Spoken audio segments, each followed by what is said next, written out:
Are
you ready for an unforgettable experience?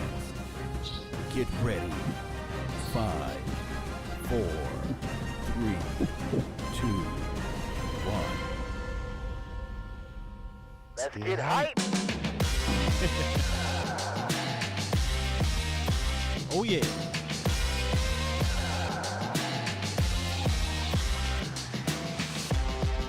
Welcome, Cowboys Nation, to another episode of the Late Night Hype. Special guest in the building tonight, Cowboys wide receiver Cedric Wilson. That's right, our first offensive player on the show. So it's a big deal for us, Ced. It's a big deal. But before we hop in, let's party. Yeah, we get the energy going a little bit here, Ced. Yeah, that's silly. Yes, sir. Make sure you like, you share, and you subscribe to these channels.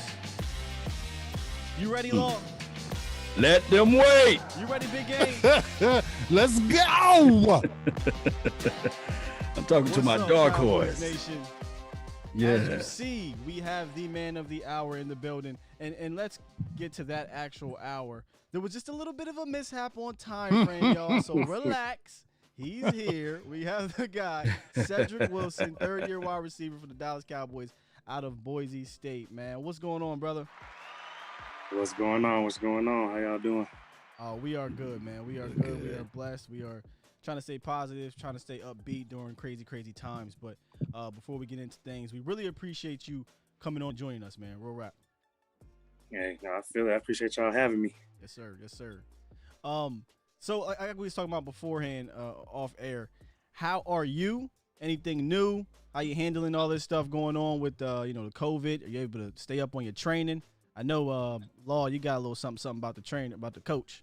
Yeah. We sure do. But we want to let you go ahead and put it out there first, Sid. And I believe you've been working hard this offseason. Yep. So I want the nation to know how you've been doing with that, Right. Yeah, I mean, like you said, to the COVID, I mean, just staying out the way, staying clean, but at the same time, I mean, in my profession, you can't just sit in the house and wait for jobs to open back up. So, I mean, I had to get out the house a little bit. Get some good work in, usually 2 times a week with Coach Bird. Well, you know him. So just keeping my feet going, especially coming off the injury, but definitely keeping up with him, finding the field and finding work. And then my PT, just getting my knee back right. Keisha, a lot of people know her in the league, but she's out here in Texas, so she got my knee back right. And then other than that, just chilling with the fam, man. This is, we do get to play. It's a long season, and we're away from a lot. So this is the time for off-season, keep in shape, but get into it with the family. Absolutely. Oh, yeah. And a lot of things that Coach was saying, and also when I was looking at some of the clips there, you working in and out of your breaks, and especially at the top of your route, do you feel comfortable now going in and out of your breaks and running those routes and these sort of things? Yeah, I for sure feel comfortable. I mean, what he's teaching me is good work. I mean, I ain't gonna share all his techniques on him. If you want to get his work, you got to hit him up and get it. But right. I mean, Smart guy. he just teaching me a lot of stuff that I need to know that I didn't really know before, or I didn't know the depth of it. But yeah, definitely getting more and more comfortable with the work I'm getting in. Definitely need to get more consistent with it. I be in and out. But yeah, he got me feeling comfortable, especially at the top. Yeah. Yes, indeed. Absolutely. Man. Hey, I got a quick question for you, Sid. Go ahead, James. I just want to ask you, what's your thought pattern? You came in as a 6th-round draft pick, and then obviously you had the injury, had the shoulder injury, which knocked out your rookie year. You come in, everybody is, we all were clamoring. A lot of Cowboys fans were clamoring Cedric Wilson. We want to see what he looks like. You come in, you had the really good Jets game. I really thought that. I really liked that game. And then you got injured again, and then you went on injured reserve. Tell me what's been your thought pattern of what's been going on with that, the frustration, what's been going on in those 2 years of, being on injury. You got a new coaching staff. Tell me the thought pattern of going through those injuries and now going into your 3rd season. Yeah, I mean, injuries come, with the game. So, I've been injured before, starting all the way back to high school. So I feel like, I learned how to handle it there. But it was definitely different coming in off my senior year, playing 2 years straight at Boise, and obviously putting up great numbers there. To have to sit out 1 full year of football, and I've never done that. So, like mental aspect, it was more so. I'm a big family guy, so if anything's bothering me or anything, I'm just gonna hop on FaceTime, mostly with my mom or somebody like my friends. Just keep your head away from it. I'm not one of those guys that's gonna sit and mourn over being hurt. Right. And then rehab, I've always looked at injuries as whatever got hurt was probably weak, so it needed to be strengthened. So I got a whole year to get my shoulder right, and I feel like my upper body got a lot stronger. And then right into the injury the next year. Obviously, I felt like my legs was weak, so I feel like I'm the strongest I've ever been, and just keeping a level head. Because everybody going through tough times in life. Right. I'm still getting to do what I want to do, so I can't just sit around and mope about an injury. Some people wish they can get on TV to get injured. Yeah, right. Absolutely right. So but just staying in the loop is hard. Especially what we do. You want to catch the ball. You want to help the team. You want to do this. You want to do all that. But at the end of the day, you got to put your talent out there, and that was probably the biggest thing for me. Like, I feel like I ain't got to put my talent out there yet, and and everybody know in the NFL is not for long. So I feel like I just gotta time gotta hurry up and come. So that was mostly the things that I worried about. But I can't control time, so all I can do is work and wait for the work to pay off. Well, I tell you what, when you talk about having the opportunity to put your talent out there, you did eventually get that opportunity during the Jets game. I kind of want to get your mind on that from the preparation of that week all the way up into the game, which was ridiculously hectic. That was your time to, I don't want to say shine, but that was your time to kind of step up, and you did. You got your most targets during the season, your most receptions during the season, and we got to see a little bit of versatility. I went back and watched some of that film, and you were in the slot some, you were motioning some, you were doing some of the things that honestly they asked Cole Beasley to do in the years past a little bit in regards to moving around and those quick whip routes, the breaking out routes. And I'm like, man, that skill set is on, it's right there. We see it now. But that game, when you look at that game,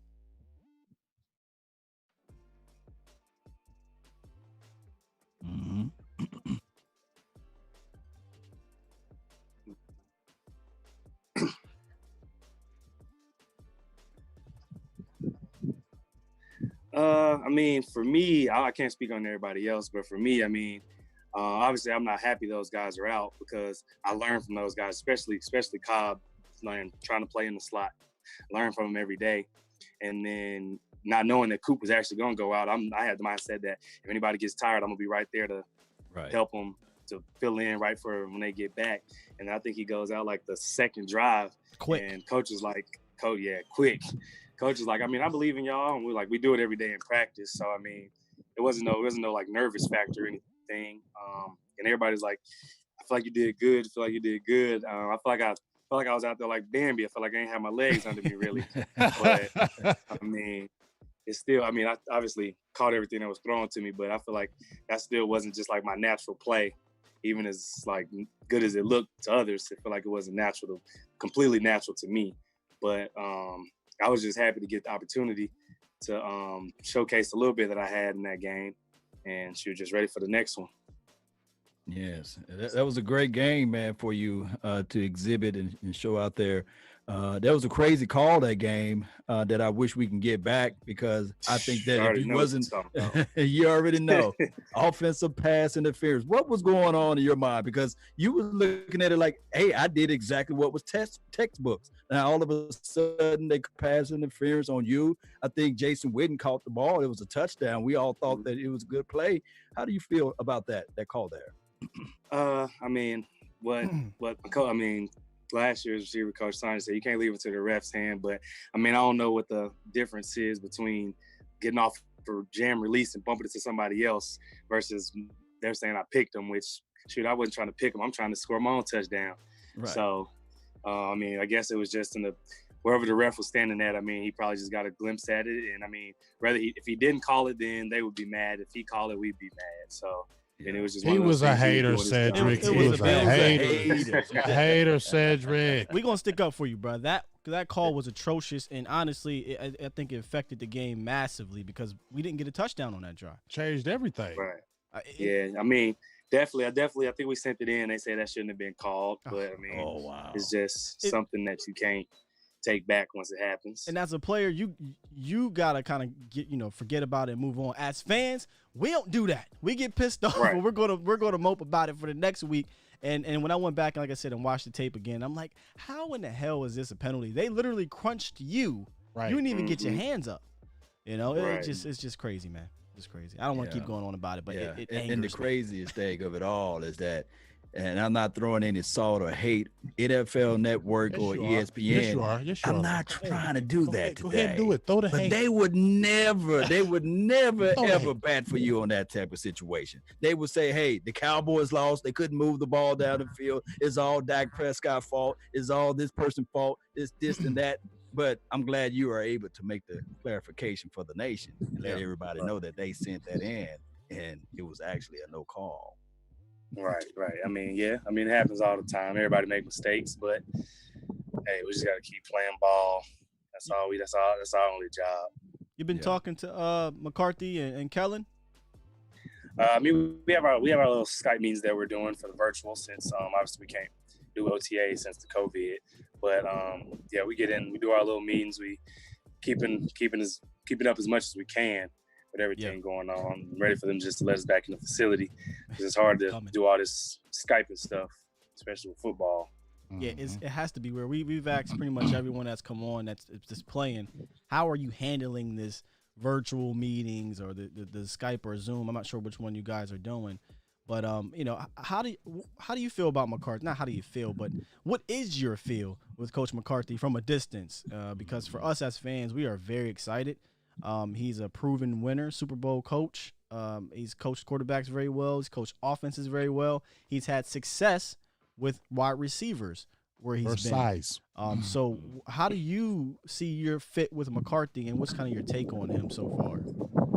I mean, only thing I've seen is what we see on camera. I mean, I've met him once. Seems like a good guy, and obviously very smart of what he did in Green Bay. So I mean, you can't knock him from not knowing him. But he just seems like a good guy. Going to put his best foot forward. And I mean, everybody loves a winner. So I'm right along with everybody else and doing what he has to do to get the job done. And I mean, I feel like every coach that steps in that position just has to get the team moving in the direction that they want to.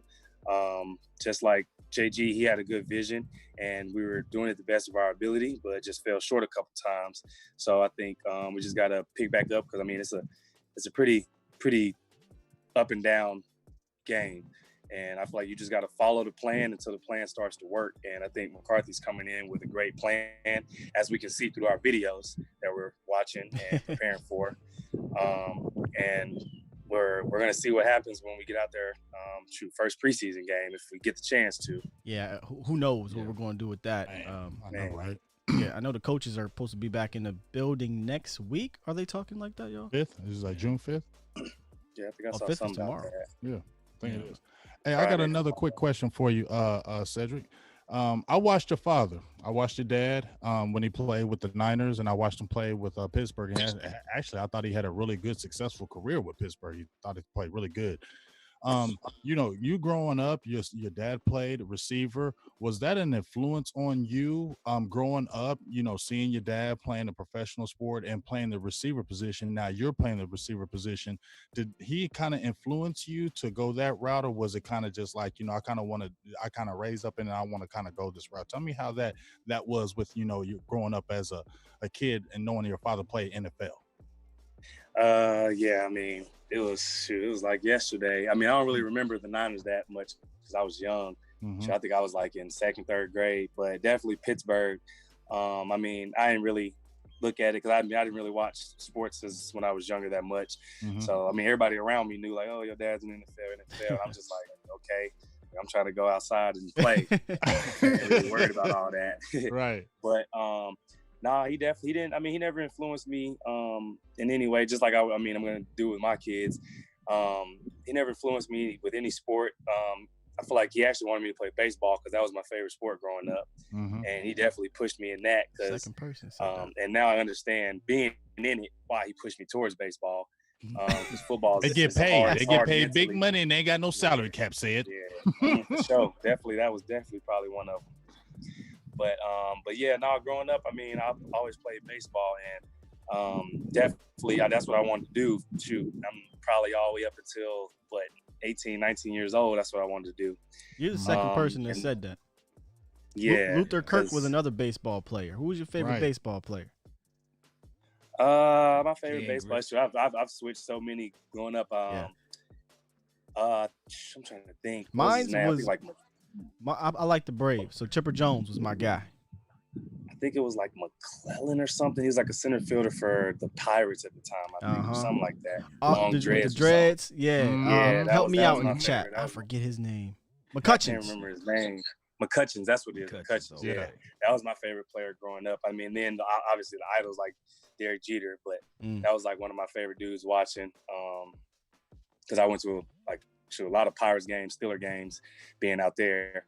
But yeah, I think when I went to JUCO, that's when I decided that I was gonna give up baseball because I was actually gonna play it there. I was gonna try to play both football and baseball at junior college, and then let it go. That whatever one don't want to pick me up from D1, go from there. But I had a really good season my freshman year of football, and I was like, I mean, a lot of people don't know what Coffeyville, Kansas is, but I wasn't really trying to stay there for 4 semesters, so. Man, it's in the middle of nowhere. I know where it's at, big dog. I gotta wonder if your baseball background, has an effect on your game because coming out of college, out of Boise State, one of the first things I noticed was, man, he tracks the deep ball really freaking well. And now listening to you say that you were a baseball player, I'm like, I wonder if that helps with that skill set. What would you think your best skill set would be here under McCarthy, or what skill sets do you think they could use this year? Is it your versatility? Is it your your length? What would it be? Yeah, I think my key factor is definitely probably versatility. I mean, because not only like baseball, I play quarterback, so when I'm learning, like I can pick up pretty much anything fast. So staying on key of knowing every position, sometimes even knowing what the tight end has is definitely what I'm going to keep doing. And I'm not going to be the fastest, I'm not going to be the strongest, but I'm pretty sure going to try to be one of the smartest, if not the smartest receiver in the room. And just even if I'm not even in, just helping my teammates that's in, like yelling at them, hey, you got this, because everybody going to have blanks. And just being versatile for the team, and then definitely catching the ball. I feel like third down is definitely my thing, especially at Boise. Mm-hmm. Got a lot of Boise players on this team here. A whole lot of them, man. A whole bunch of them, right? That's the Boise State Cowboys over here, man. Hey, yeah, we bleeding blue still, just a little darker. Just a little darker. Let me ask you this. You played some special teams out there in Boise, and I saw you did a little bit out here in Dallas land. Would that be something that you would reach over to Coach Bones and say, hey, I can do the special team groove as well? Is that something you want to do? Oh, I mean, yeah, definitely trying to do special teams, especially punt return. I mean, I didn't get to do it as much because Tavon was back there, and everybody know how good he is doing that. But shoot, I'm definitely trying to get back there at punt return, and whenever I can at kickoff return. I know TP, he's a beast at that, so I probably won't get many opportunities with him. You know how he was at Memphis. Right. But, so you think they'll have him back there at punt return? No, I'm kickoff return. Oh, kick return. TP, yeah, TP. He's doing that kickoff return stuff. So I'm gonna definitely try to get back there at punt return, and then anywhere else they need me. I haven't really played much special teams at Boise. I only played returner. So whatever Coach Bones want me to do, I'm definitely gonna do it. Yes, indeed. It's gonna be between you and CD Lamb as the punt returner, big dog. Yep. That's what's gonna happen. If they feel like, oh, you know what, we don't want to risk CD, you're gonna be the punt returner, and go ahead and return one back for me, dog. Because we was talking about, we love that number 11 on your back. Look good. Go ahead and do a touchdown. Good, yeah. You look good. Because didn't Roy Williams wear number 11? With the Cowboys? Yeah, he did. I think you're gonna do better than Roy. So get in there, I'm already claiming it right now. Said you returning the punt this year. You heard it here first. You return the punt. Big Game James said it, and let's claim it in the air. All right, said. Hey, claim it. Speak it up. Speak it up. Speak it up. Claim it. Yes, I'm claiming indeed. it for you, big dog. I'm claiming it. I like you. You're gonna be that fourth spot. Are you ready to battle this off season against those rookies that's been drafted, like the Diggs? I know you heard of him, and the Robinson kid, or even battle for that position. I do know that everybody penciled in CD Lamb, and do you feel like you're going to give him a run for his money? I know a lot of people already got CD Lamb high, but would you be willing to battle for that? Oh, I mean, we're gonna battle. Everybody gonna battle. Shoot, not just me, 1 through 9, or however many else it is. We definitely gonna battle. I mean, and that's gonna push one of us. And like they say, to the best 4, best 5, whatever we keep it on the team, got to all rock together. So I mean, it ain't no like competition to knock the other man off, but definitely to get your shine, because that's the name of the game. And shoot, we definitely gonna rock, and we're gonna rock together, and we're gonna rock against each other just to bring our best foot out. Indeed, man. Indeed. Hey, listen, one of the positions that the Cowboys Nation is most excited about, and it has a lot to do, with you and CD and Gallup and then Cooper, is the wide receiver position, because we really feel that we are very deep there, including you. We think you can help with the wide receiving core. But have you talked to CD since he's been in, and Michael Gallup and Coop and the rest of the guys? Like, how close are you guys, and are you excited to get going with Dak? Because we think it could be a special year between you guys. We really do. Yeah, I mean, I'm with Gallup all the time. Like, shoot, that's the guy we came in together, always around him. And I just met CD actually, what was it? Yesterday or the day before that. Actually just met him, because we be running a few routes, getting together, working out. But I mean, yeah, everybody close. I mean, not close, but everybody get along right now, just meeting each other. And then obviously Coop. I mean, we're always around each other, especially at the facility, just picking each other's brains, and definitely picking his, because his release game is crazy, and I'm just trying to get where he at. Jeez, that's crazy. It's crazy. Talk about them guys. I mean, you said you were with Gallup. You said you were with Coop. What are your analysts? Give me your analysts and your thoughts of Coop. You play with him. And what's your thoughts of Gallup? What do you think? What are their strengths on the team when you see from afar? Oh, he's not from afar. He's there. Yeah, I mean, I'm saying you there, but from afar, if you just sat there because you're there closer than us, I'm saying if you step back and look like and say, man, this is why Amari Cooper good. Gotcha. This is why Michael Gallup is good. I mean, both of them at their best. I'm gonna talk about that. Both of them at their best. Coop, I don't feel like nobody could press them at the line or jam, or they're gonna get beat. I mean, I've watched a lot of film, a lot of guys. I think he's right up there with Devontae Adams and Keenan Allen on the release game. If Coop don't want to be touched, he will not get touched. And I think, I mean, it goes back. I'm gonna branch off a little bit. It goes to a lot of the Alabama guys. If you just watch their release period, he just has it, the quick twitch, the snap. You don't know which way he's going. He knows where he's going. And I mean, we joke about it all the time. It's the Coop book. He got different releases. He got different releases. He can bring it out whenever he wants to. Whenever he wants to. And then, I mean, he's putting that with strength and speed at the same time.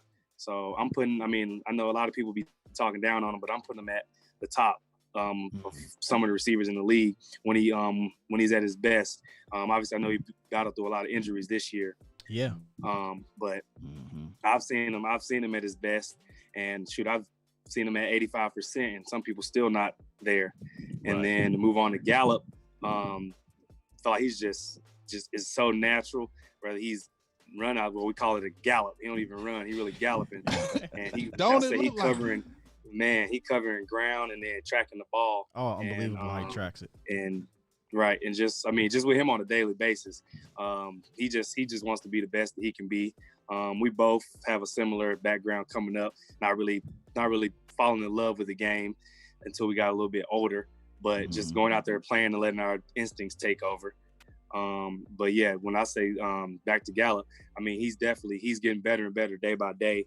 And he's the guy that gets out there with Bird with me because just trying to get off the raw talent, just getting the technique down.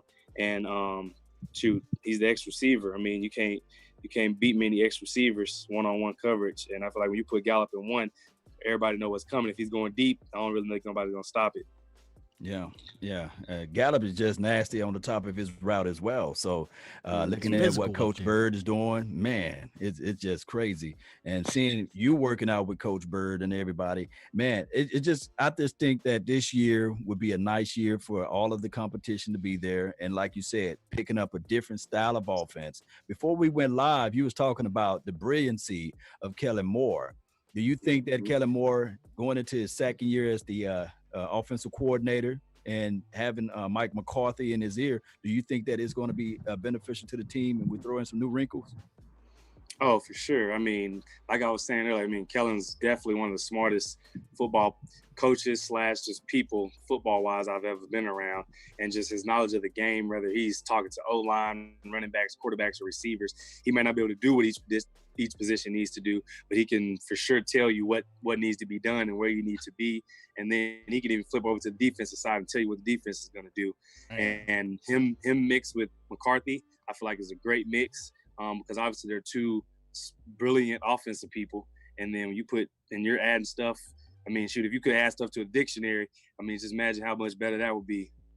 And that's what I think Kellen is. I mean, obviously I've seen it at not only Boise with the stuff that he was doing as the quarterback, and then giving knowledge back to the college, and then doing it in the pro level. Because I mean, we did put up a lot of yards last year, and that doesn't just happen with some random old offensive coordinator. I mean, if you think about it, we went from the 23rd or 22nd ranked team offensively in yards, and in 1 year with a rookie offensive coordinator with pretty much the same team, took it to the first offensive ranking in yards wise. And that's why I don't harp on Kellen Moore as much as a lot of people do, because it was his first year ever calling plays in this league in a system that you can speak on this, but this is how we feel. We keep it real on here. In a system that we don't know that he for sure was his system. We know JG's system. It was JG's system, but we don't know that it was Kellen being able to do everything he wanted to do. You could speak on that, but that's just how we felt about it. And then when you listen to Mike McCarthy, he's like, hey, I am excited for this kid. I've been watching this kid. I know how sharp he is. He's made to be an offensive play caller. And it's funny because after they drafted CeeDee Lamb, there was reports that said Kellen called McCarthy and said, yo, we need to draw up some plays right now. And they got into the lab. So to me, that excites me because we've seen a little bit of different things over the last 10 years under the other regime. So we're excited for this, for Kellen Moore, and we're excited for this passing game, man. You got Blake Jarwin, right, as another option, TP out the backfield. You know, it's just very deep. How strong can this passing game be, and how in sync are you guys with Dak Prescott? Speak on Dak a little bit. Oh, I mean, yeah, we still working with Dak as the weeks go on, most of the time 3 times a week. And I feel like him along with everybody else is just getting better day by day. And I mean, obviously, he has a lot more stuff to be worried about outside of working out. But I mean, he's a professional quarterback. So, I mean, he knows how to handle it. But, I mean, all that goes away when you snap the ball. And at the end of the day, I mean, I feel like he's a winner. Everybody may not like him or talk bad about him or not bad about him, down on him, and what he needs to do better. But to me, I'm like, who else would you rather put in this position? Exactly. Like, right. What would you, and then, I mean, the way he's moving the ball up and down the field, like he can't throw the ball, catch it, and run it.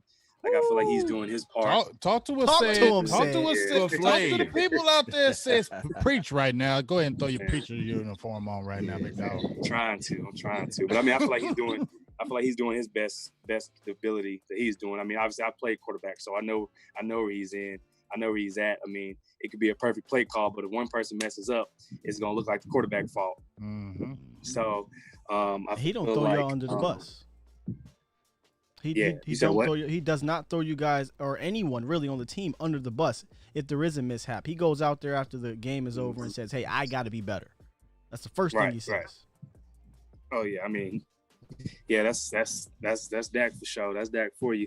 I mean, he's the QB at the same time, so nobody wants to hear their QB or their football team blaming on somebody else or giving some crazy accusation. It's not his fault. Yeah, but go ahead. I'm sorry. No, go ahead. What you about to say? No, I was gonna say a lot of people see what Dak Prescott do on the field. I think that it would be beneficial to us if you could shed some light what Dak Prescott do off the field or in the locker room, basically. Can you showcase some of his leadership qualities that he brings to the table from your point of view? Yeah, I mean, I feel first off, I mean, it's not like I think we're all grown. We're grown men, so it ain't really no leader here. I mean, obviously he's a leader of the team because he's the quarterback, but I feel like you gotta as simple as it may sound, is you just gotta be cool, gotta be friends with everybody. You can't be walking around like you're better than nobody. And I feel like he does that the best. I mean, obviously in our locker room we be shooting the hoop or whatever, and he's in there with us doing it. I haven't been on any other pro teams, but he's not the quarterback that's just always up there with the coaches, being around the coaches. He's in there with the guys. And I feel like that's the best thing. And I mean, like, I don't know about other teams, but I know we're gonna ride for our quarterback. So, and I feel like that's the best. That's the best thing you can have in a quarterback. Say it again. Can you say that one more time? Say you ride for our quarterback. Can you say it one more time? QB. There you go. He said he riding. They all ride for him. So y'all haters, leave Dak alone, man. You heard said on the offense said we riding. Man, haters keep coming. I feel like he played better when the haters talking. There you go. Yeah. Like you said, get this man said turn up this year, please. please. Number 11 just going to be just scoring it up and doing it up, man.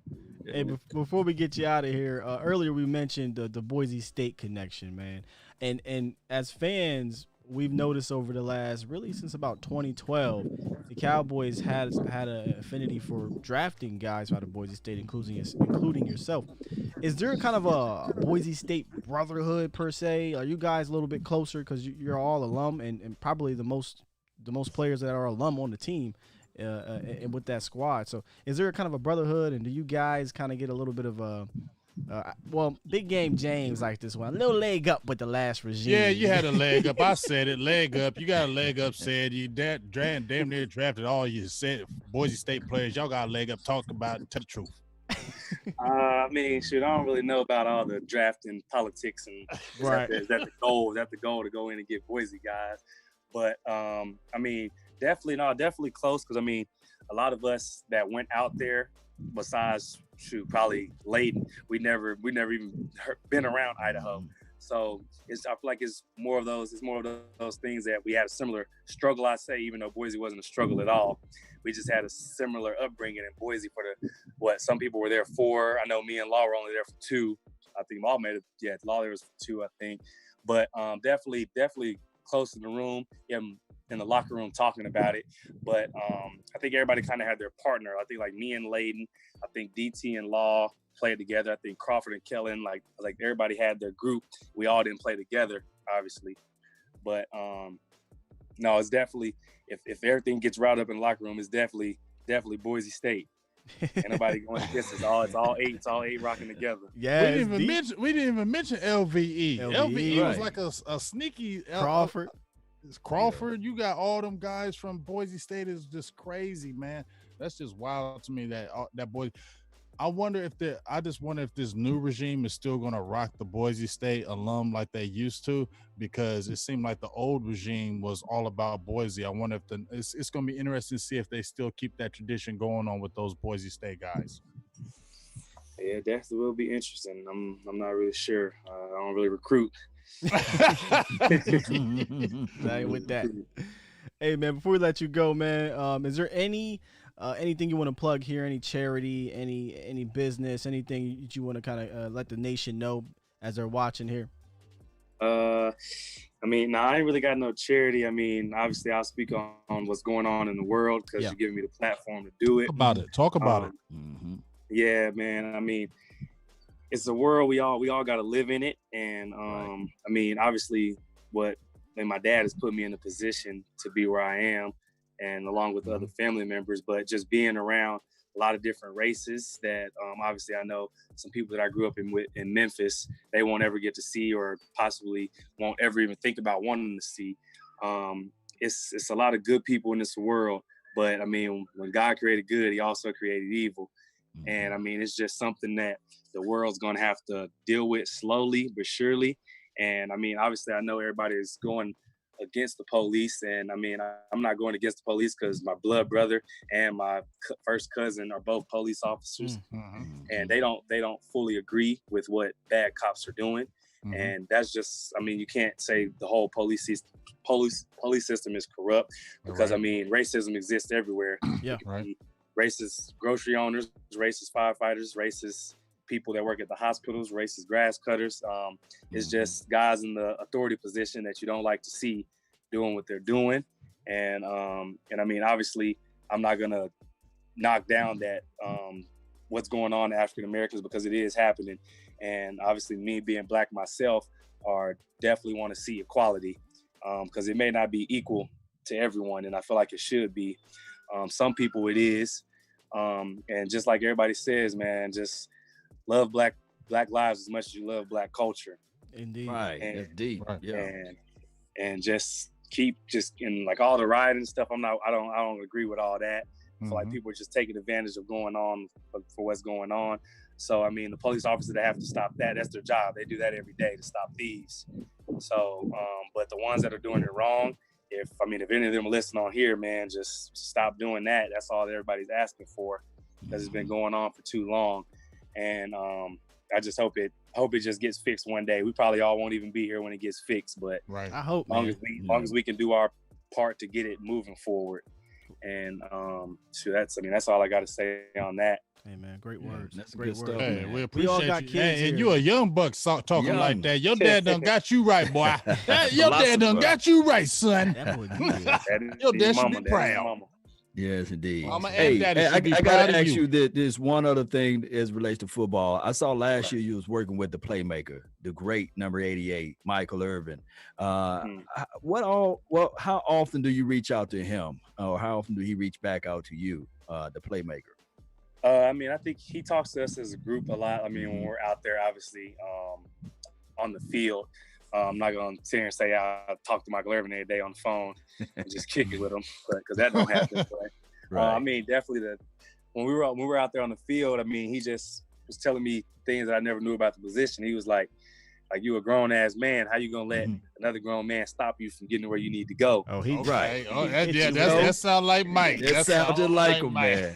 Yes, indeed. And like I mean, for me not being a quick guy off the line, he's asking me how much I weigh. I was like 190, 200 in that area. And he was like, so you telling me somebody can stop 190, 200 pounds with half their body? He said, pick half their body and run straight through it. Ooh. So, I mean, That's that good was stuff. he said, man, that was good probably one of stuff. the things I took from him the most. That's good insight right there, man. That sounds Yeah, it just is. like him, man. Mike, he probably said it like this. Man, you gonna let You really going 190 192 pounds stop you? Definitely That's probably what he did. Yes, indeed, man. Hey, said, Appreciate man, you. we really appreciate you coming on this show, man. I'm probably speaking on behalf of them as well, but it was awesome, brother. It really was to get your insight and to have you on here. I appreciate that, guys. You want to give your salutations to him here?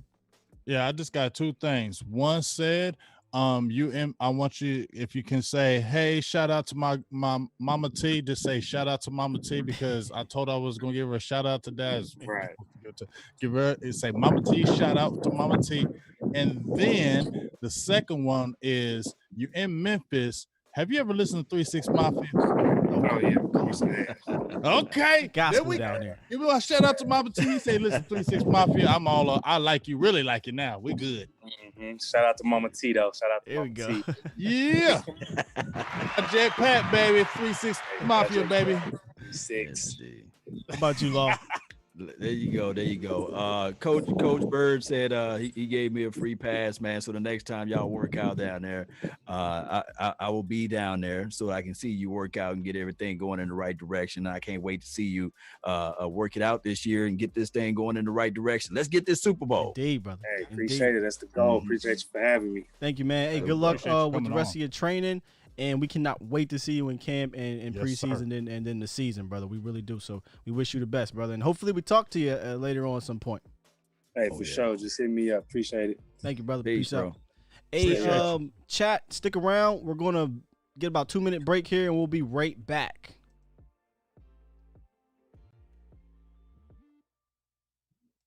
Yeah, that's good stuff, man. You get some good answers, man. Good answer.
Skywalker be killing that. Let's get hyped, though. Yeah.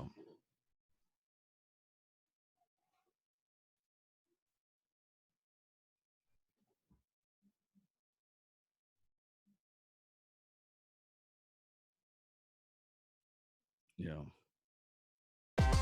If you're still around, hanging out, Appreciate you. That was a great interview we had there from Cedric Wilson, y'all. He was a pretty sharp guy. Pretty sharp guy, y'all. Yeah. That's what happens when you got them glasses. Yeah, he had those glasses on. So what smart guy? So what you're saying is, You're a smart guy. thank you very much. You're smart. I don't know. We had a little snafu with the audio there, but everything good with the audio now, y'all. We straight. Yeah, I'm glad they can hear you because they was hitting me up. You know, I sent the text, sir. I think I mute my mic sometimes so y'all don't be hearing these clickety and stuff, and I might have left. Like, where's Sky at? Yeah. Are you? Did you switch the mic over? Let them wait. The mic. If y'all heard the music, the mic is over. That's why I see somebody said, "Where the music at?" There was a bit of a snafu, but we got rid of the snafu. The mic, I believe, is switched over because we're going to put the reason why we're talking about the mic being switched over, y'all, is because we're going to have the call lines open. So therefore, let me go ahead and open up the lines. The lines for your minds. For your minds, yeah. One time for your mind. Yes, hey, so what y'all take from the Cedric Wilson interview? How you guys like it in the chat? And we'll go down the line here on the panel and see what you guys took away from that. James, you want to go first? Or you Yeah, want because me? you know I can't top you, Law. Man. I mean, me personally, what I really took from Cedric was I feel like he's an articulate guy. I think that's what I took away from him. He's a smart, articulate guy. I think he's a guy that says, you know what, I don't rest on my laurels. I need to always get better. Nothing is guaranteed. And I think his father being in the NFL helps him with that. You know, I think that's why he has the smart, keen understanding that you can't sit down and just think that because they drafted you that you're going to be on the team. I think he understands that every day, every minute, every hour, I got to be the best that I can be to be on the team. And I think that's what really excited me the most about Cedric Wilson was that he knows that I can't sit around and rest on anything because I can be gone. And I think that's what I really appreciated about him listening to him. Oh, yeah. You said a mouthful with that big game, James. I see the same thing. I see a young, hungry determination within inside of him of sitting there saying, hey, whatever position that I need to play, he can line up everywhere, inside, on the outside, as well as playing special teams. I think that will be his alleyway. You can't have too many special team players and somebody that's willing to do that. And on top of that, I think that what he said when he broke down, okay, at this point of my career, the first year I had a bum shoulder situation, or the second year I had the ankle deal, or the leg groove. Yeah, I think that collectively speaking, that this year will be the year for him to say, okay, I just want to get through this entire season healthy. And I do know that you don't determine whether or not you can stay healthy or not, but it's football. But I think that he's mentally ready for this thing. And he spoke glowingly of Kellen Moore and Mike McCarthy. Indeed. And actually, I think we got a caller on the line already, and it looks like it's 423. What it do, 423? You are on. 423, you there? Uh-oh. Call back. 423, you there, 423? He's not there. Okay. And Harry said what other number he used to wear. I think it was 16, right? Oh, Yeah, he was 16 first, then he switched to 11. here comes 423 back up in his We're thing. going to be able to hear him? Oh, yeah, you guys will be able to hear him, but, I mean, if he say something. 423, I'm you there? here. You're live. I'm here. Okay, he's on, y'all. I'm here. Go ahead, brother. What's up, man? You on the show? Turn your radio down. Hey, how you doing? We're good, man. Turn your radio down just Hey, a little big bit. name's up. What's up, big dog? Yeah, I'm here. Hey, Yeah, turn your radio down just a little bit, man. I got you. Here we go. Hey, what's up, man? What's going on? What's on your What you mind? Okay, hey, I don't know if people realize this, but Cedric Wilson was rated top 5 in PFF 2018. In Number what? 1 was Michael Gallup. In PFF and wide receivers, In well, I rated didn't top know 5. that. In 2000. Yep. Listen. I gotta push. 18. I gotta push back on you, brother. How? I don't even think he played that much. Yeah. Cedric 2018 PFF for college.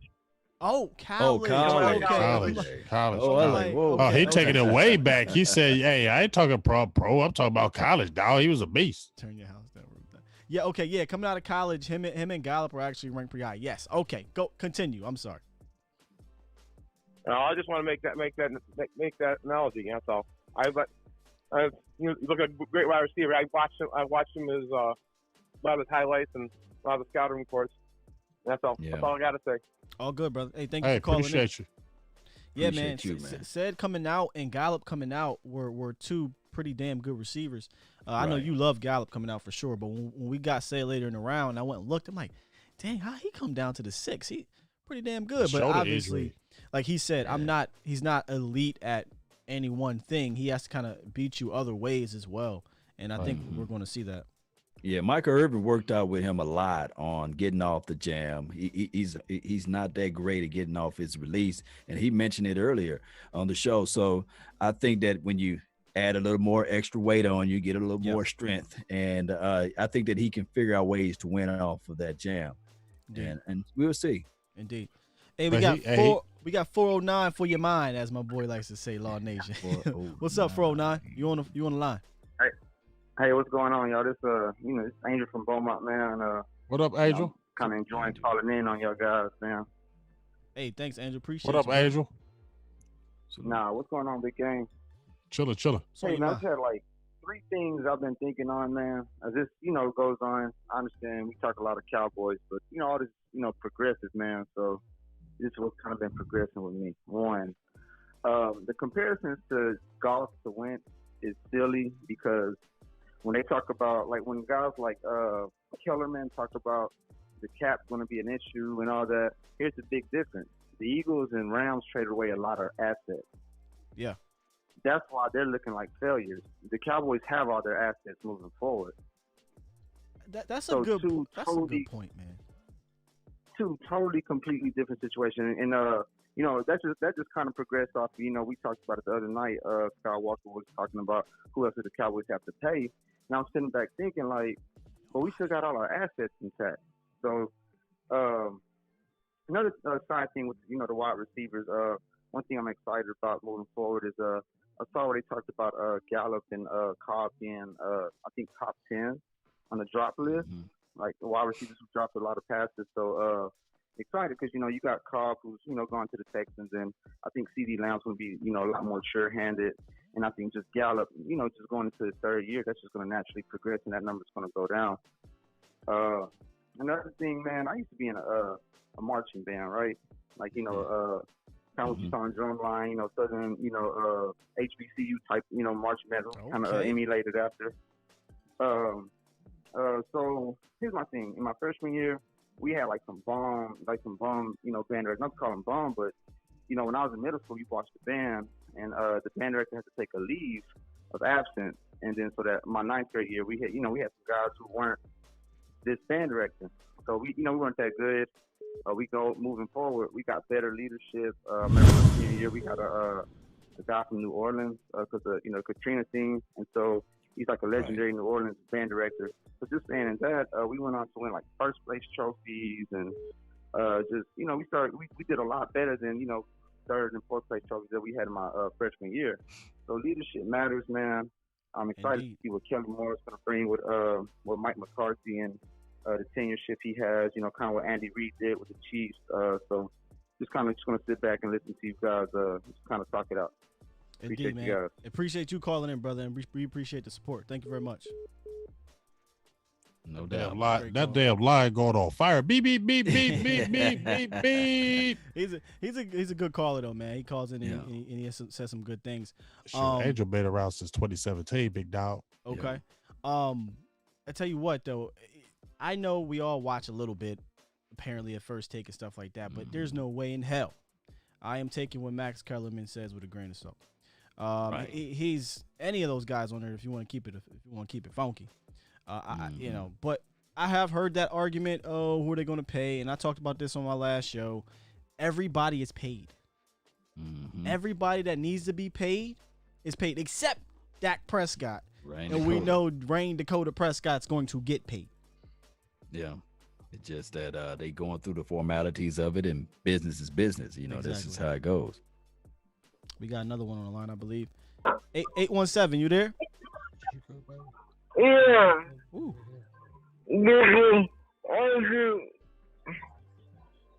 Who we got? 817. Yeah.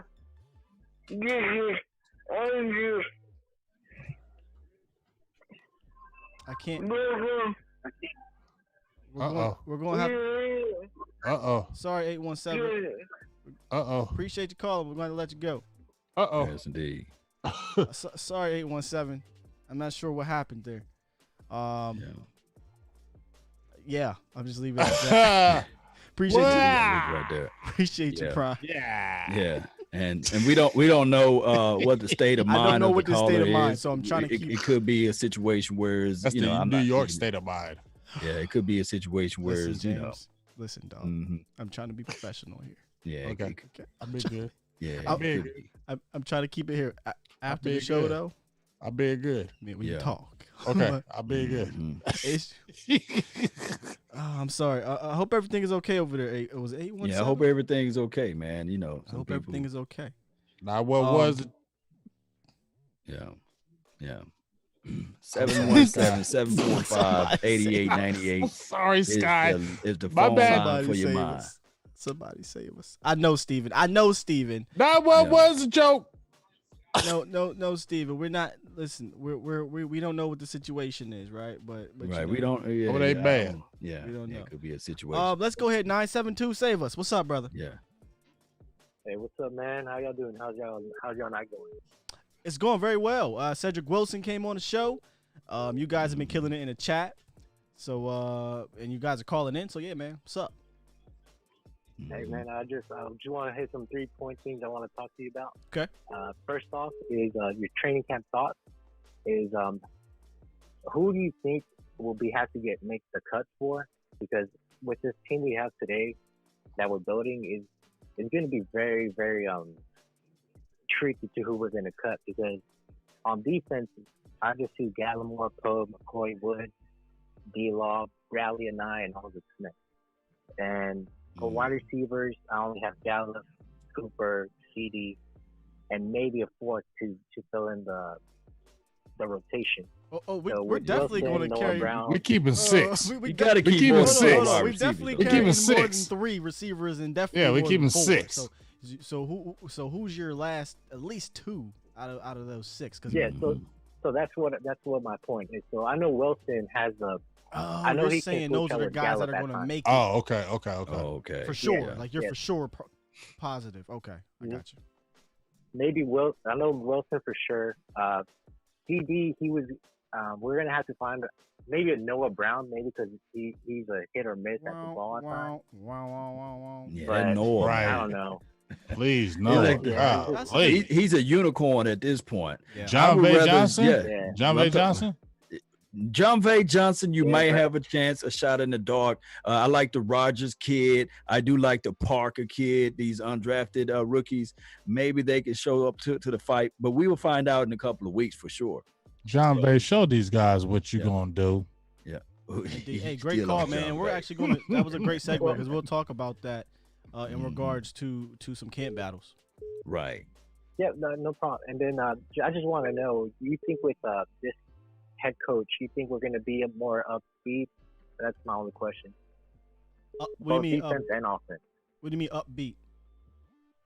Up-tempo. Like for Oh, defense, yeah. are we going to Yeah. go after the attack? So my thing is, Okay. are we going to Mhm. attack the gap and make the QB uncomfortable in the Yeah. pocket? And on offense, are we going to go back to the 90s where it's just Oh, no. 127% of speed? You know Right. how Jimmy Johnson likes it. Right. Nobody on this team is from the 90s regime. man. Yeah, Hey, that's outside the of only Lee thought. Millett. And y'all have a great night. Thank you, Yeah. brother. Appreciate you Yeah. calling in. Yeah. Yeah, I do not think we are going to fall into the 90s Jason Garrett thing we did the last 10 years. Again, like I keep saying, the fact that our guy Kellen Moore contacted head coach right after we drafted CD Lamb tells me that we're not going to have the same type of shit we've seen the last decade because he's already in the lab trying to draw up different plays. Yeah. We have not seen different plays in the last 10 years. We've seen the same plays, different players. That's it.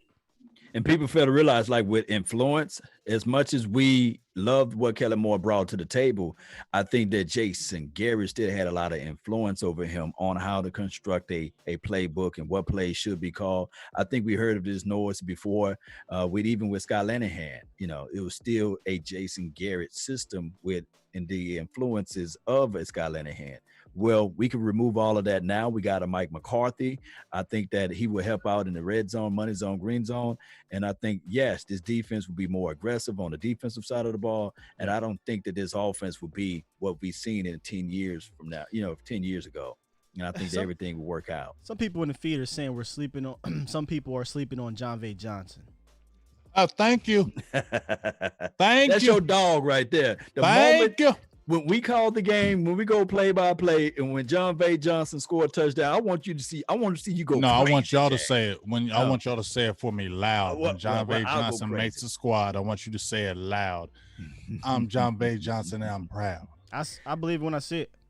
Okay. We're gonna have to tell Sosa. I believe when I see it because right now he's on the outside looking in.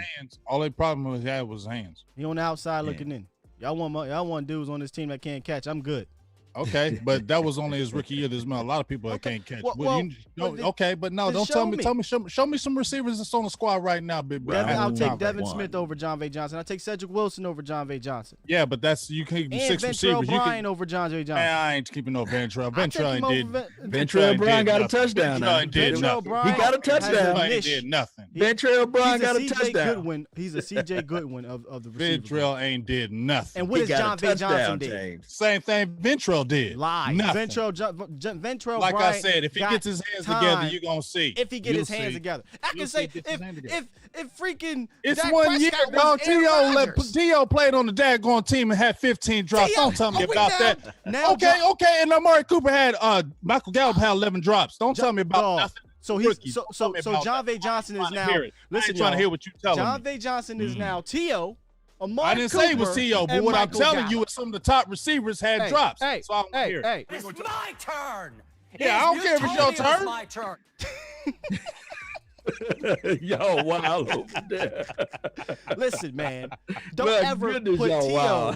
Michael Gallup. I didn't put them with them. I said they had drops. So if you're going to talk about drops, you see some of the best had drops. So it's normal. All right. I believe when I see it. Yeah. My dog said gonna show up this year. Him and CD. So we don't want to see Jon'Vea Johnson. I'm gonna get Jon'Vea. We don't want to see nobody. I'm hollering at you. Jon'Vea, I'm gonna get your ass on this show. I'm gonna tell him the same thing. I believe it when I see it, Jon'Vea. That's cool. Yeah. Let the nation speak. Who all in the chat box? Do y'all want Jon'Vea Johnson or do you want? Hold on, we got 9-10. Yeah, y'all go ahead. Jon'Vea Johnson or who was the other one? Ventrell. Oh, man, you know they're gonna go for the flash because they ain't seen him. Oh, okay. The Flash. Hey, where we at? 978. I'm sorry, not 978. We got a call online, goddamn. Who's on the line? I'm sorry. Who's on the line? New Curry Skywalker. 9 Dime in here. What up, Dime? What up? For your mind. What's up, y'all line? What's good? What's up, Big Plate James? What up, Big Plate James? What's up, cuzzo? 2 up, 2 down. Ain't nothing changed. Yeah. We just shout out to Travis Frederick for freeing up his $7 million for our quarterback. Thank you. And Stephen Jones is the restructure king. So who y'all think is going to be some restructuring of the contract candidate next year to free up some more cap? That's a good question. Who do we think? Well, there's triggers in a lot of these guys' contracts. Can we drop Crawford's money? It's man, you got. Well, I think Crawford, he's gone next year. So you're saying who will we restructure? I'm thinking about Zeke. I think he might give Zeke some more. D-Law. Look for D-Law. D-Law got that. I think clause. He's in around a $20 million range. So very possible D-Law could be restructured. And I don't think they're going to touch Cooper's because Cooper got a beautiful out in year 3. So right, he does. Yeah, he got a beautiful out in year 3. Yeah, that's when I think they'll re-up Gallup. And that's possible. If Gallup shows to be that man. Quite possible. Do it on the front end. Don't let them. It's Don't gonna let them get look at tricky that in that market. year 3. That's why we got this little 2-year plan, because the numbers are just gonna get higher. But I mean, we got to give a shout out to the Fred Beard for giving his quarterback $7 million today. Wow, I'm seeing the big $7 push. million. We're gonna miss him though. $7 Yeah. million Yeah. out the blue. I mean, we can use that on some more, you know what I mean, reinforcements. We're gonna talk Everson about Griffin that. or We about to whatever. talk about that. Yeah. We But definitely most about to talk definitely, about that. that's my time. Y'all brothers be safe. Appreciate Y'all you. brothers keep it up. Hey, appreciate you, Appreciate you, dog. brother. Hey, Miss T, I see you Teresa, trying to keep get in calling. here. Miss Yeah, T, Mama what, T. what does it start Keep with? calling, Mama T. What's the zip code? What's the area code, Mama T? Yeah, you gotta give me the area code. I can see if I get you in here. 10 get you in. Shout out to you, Loving A. Reeds, for Shout out to dropping that Lovin' A. Reed. $10. Damn, T said I gave up. And Nah, Jimbo he said, asked, "Where'd you send that to, Jimbo?" I could see if anything came through. Yeah. Yo, so he's talking about the extra $7 million. Here's the interesting thing about the extra $7 million. Talk to me. You got that right, and you can potentially cut Crawford, and then you free up another 8 or 9 or whatever it is. You're talking about over $15 million that you could put to somewhere else. You know they ain't cut no damn Crawford. Who won I know. $15 million a year? We know Right who now, won. does We it know. stand We that know. They got like 20 million right We now know. with that extra Hey, 7. Law, you know where I'm going with it. I know. That's why I said who won 15 to 16 million a year. Jamal Adams. Huh. Did Mama T give us her?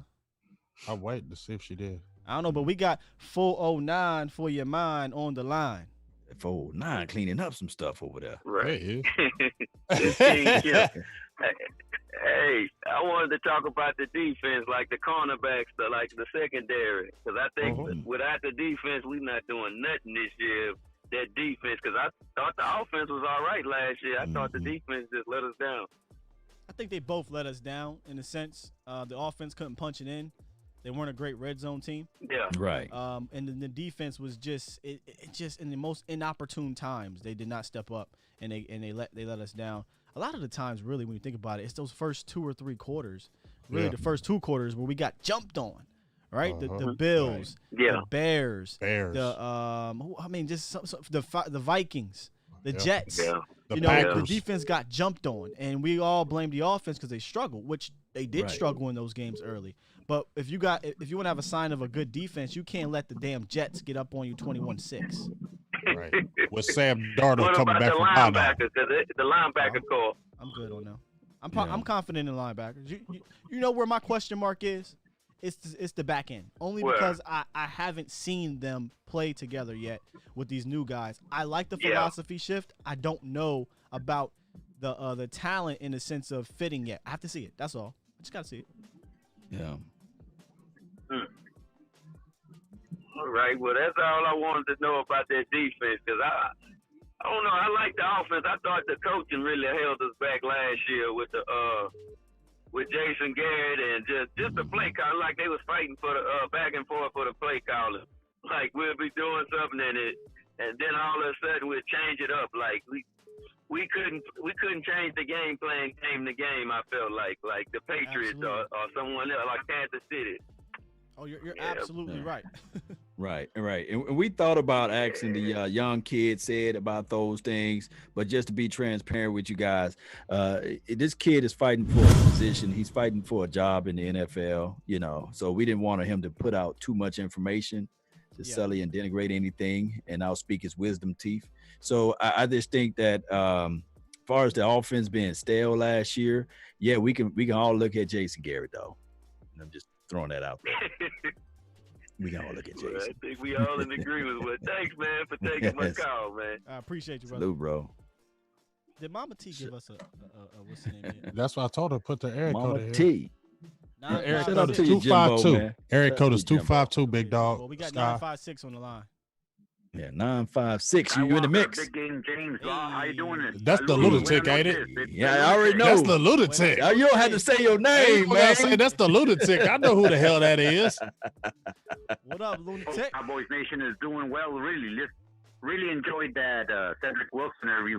Want to remind Cowboys Nation of this. Before the draft, Brian Broaddus said insiders in the Cowboys said they could live with Cedric Wilson as that slot receiver. So I'm thinking he's firmly there at number 4 for the number 4 wide receiver, just based on that. Of course, CeeDee Lamb fell to us. Things changed, but that gives the little thing to think about for Cowboys Nation about Cedric Wilson and what the Cowboys thought about him before the draft, that he could be that slot receiver. Yeah. You talking about Cedric being a slot receiver overall? And earn it. It's that McCoy attitude. That Joe McCoy saying, you know what, I'm going to perfect my craft. I want to be the best player I can be so I can help this team. That is going to be contagious. That attitude is going to be contagious, and that's what's going to give us an extra oomph this year. Now, the question I had is, when you started talking about the number 4, 5, and 6 wide receiver, who do you guys see from the squad last year saying, hey, this has got to be it. You've got to show up this training camp or else it might be your last chance. And I'll let you guys go. Have a great one, Cowboys Nation. Appreciate you. Lunatic. Who do we think will fill out? Well, I think we know. Big Game James. Yeah. John V. Johnson. Can John V. Johnson play special? And I think he can. Well, that's the only thing I worry about, because even when he was at the University of Toledo, as fast as he was, he didn't do a lot of punt returns at Toledo. So that's concerning. Hopefully they can open the door, because if he doesn't play any special teams, it's going to be hard for him to get a role. So he's going to have to be able to do that.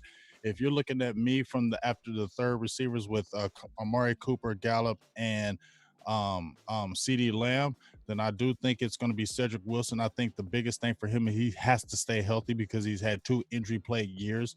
He has to stay healthy. I think I agree with Skywalker. I think Devin Smith does come in there. And I believe John V. Johnson, if he gets his hands together, he will be that 6th receiver, in my opinion. I mean, you speaking truth, man, as far as if they can fight to be there. So we will see. We'll find out. But history shows and experience shows that your boy got a little experience, said Wilson, at doing that. And shout out to you, Brandon Robinson, man. Thank you for making the donation to help grow this day. I think we're looking at the top 4 that we saw earlier: CD, Coop, Gallup, and Cedric Wilson. And then possibly Devin Smith, who I think should be at least 5. Yeah. At least 5. Yeah. Devin Smith. I know you don't like it, but Ventrell, man. Ventrell. It's going to come down to Ventrell, and it's going to come down to John V. Yeah, it's going to be Ventrell, John V. And I think Ventrell may have the edge over him because Ventrell is bigger.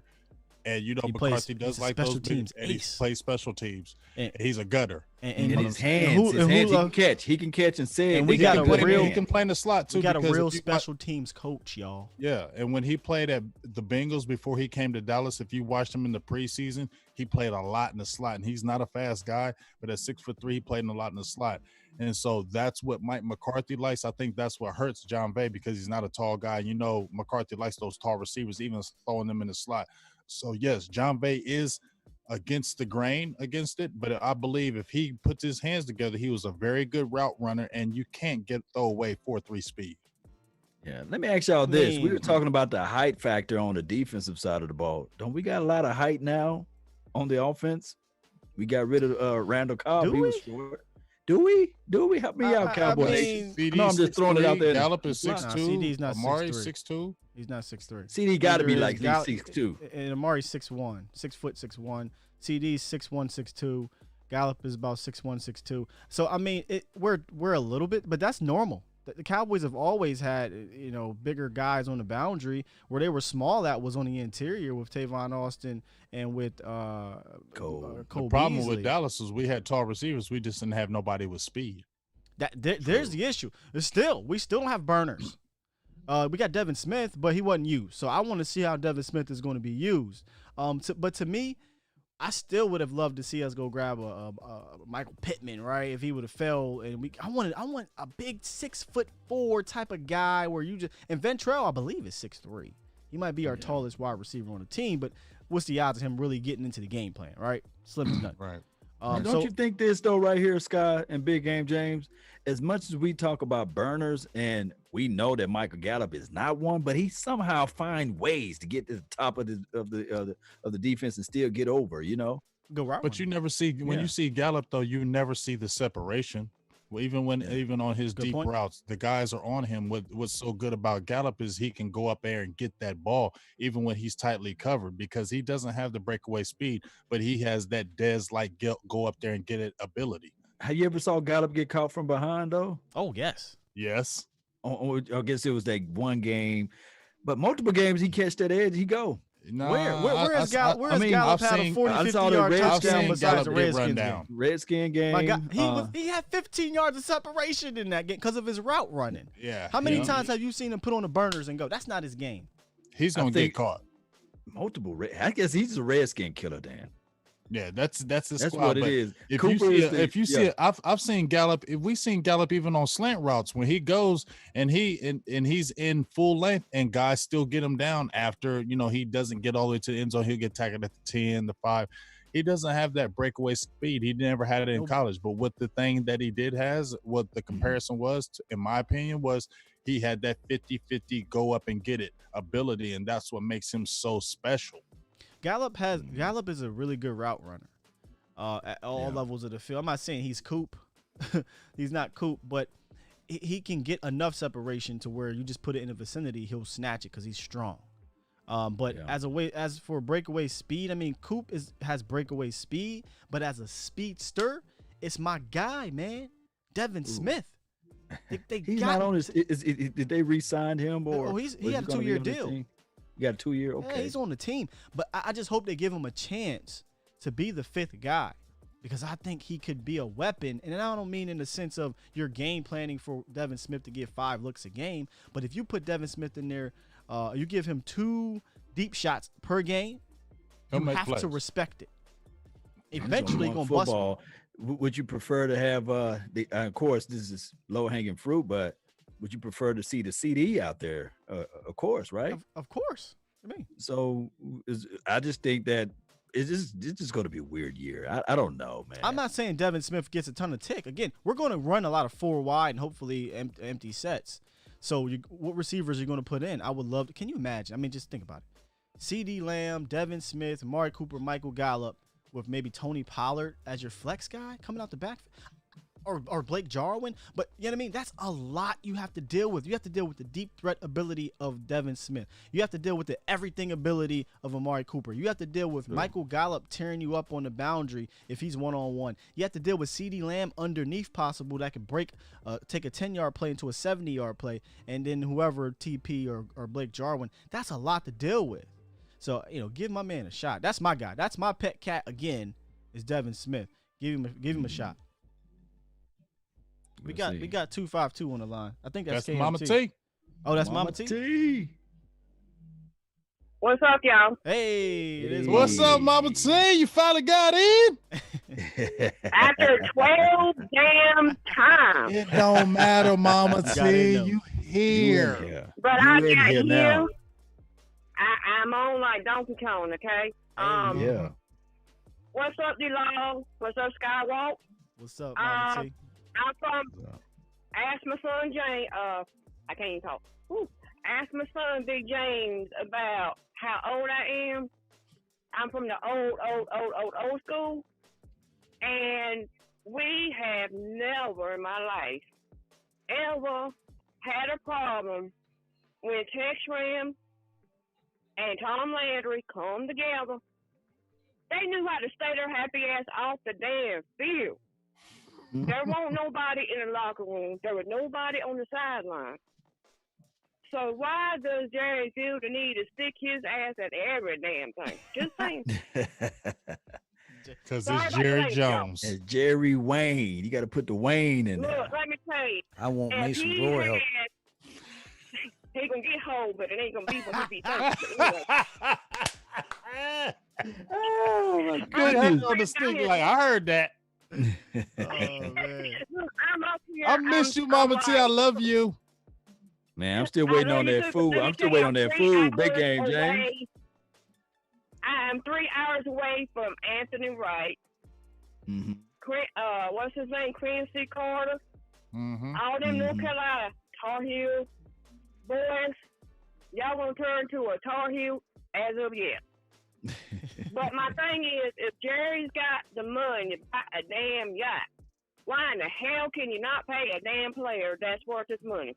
Hey, Please explain. That's what I'm talking Drop about. the bomb on us. Yeah, but that salary Yeah, cap that's what I'm is saying. big. I've been a fan, and Big James can tell you, for 54 years. I was born the same year as the Super Bowl in 1965. Okay, and we have never had any problems like we had this year. I am out here in North Carolina. I got every fan in the neighborhood dogging my butt. But you know what? Them damn deadskins, them damn she-goats, them damn vaginas. Oh, tell them. Sorry. You good. You Tell can them. say it. Tell Say them. that. You can say it. And the damn Steeler shit, yeah, Yeah. I get all that damn shit down here. So I went down to Cowboy Nation and bought me a five-time national championship. And I said, talk to this. Don't talk to the hand. Okay, how many of you got? You win one, and you think you the God to be the glory. I said, God ain't got nothing on you. We got 5. Come back and talk smack to me. That's right. Tell them. Preach it, Mama T. Preaching, man. You over here dropping nuggets. Gotta give it a round of applause. Mama T done said, she done called them the vaginas. Hey, And the she-goes. And the she- And the It damn, is. look, Hey, Big Jay. James will tell you. Big James will tell you straight up. Mama T does not play. No, she don't. Because I'm the Cowboy fan in my whole family, and I got to hear it from both ends to where, oh, this guy ain't crap this. Oh, yeah, the win is, but we own your ass. Okay? Own 'em. Excuse my French. Get 'em. We own them, we decimate them, and we kill them damn dead skins and scalp the Get 'em. damn hairs off. Okay? We sitting there pluck them damn fleagles so they can die. It's like, Yeah. die, seagulls, die. To the Straight up, land Mama of T. no Straight up. victory. She's a beast. Hey, we You beast, appreciate man. you calling in, Mama T. But my thing Appreciate is, it. I one more thing to say. Like Big James said last night, and my boy Anthony, bless his heart, because he is still here today, because he has been through some stuff. So let me tell you, and y'all know what it is. But it's like Big James says, why is it the guy that we had that went to the Falcons, every daggone time he cut some damn body, they wind up winning the damn championships, and I got to hear the damn shit down here. I got to hear it from the Falcons, from the damn Seagulls. You took them in. Hell, we had Nick Foles back in the day. You got rid of him, and now he gonna go and win one damn Super Bowl, and he think he done glory. You know what I'm saying? Look, and look, you had Dan Bailey. He was undefeated till one play knocked him out. Then you're sitting there talking about Kirk Cousins. What the hell has Kirk Cousins done? Not a damn thing. My mama, she don't like, look, she's in between the both of us, right? Between my brother and me, which is a damn skin and cowboy. Oh, it's going to be on Thanksgiving Day. Yes. We're going to scout them dead skins on Thanksgiving Day. But she's like, I can't stand Kirk Cousins. He makes me sick. He thinks he's better than Dow. He thinks his crap don't stink. That's my mama now. Oh, like But- thank yo, shit don't stank. Yeah. Exactly. My thing is, with Dak's concern, okay, Dak took over Roman's spot, right? Because Roman got hurt, right? Yeah. Am I not right? Okay.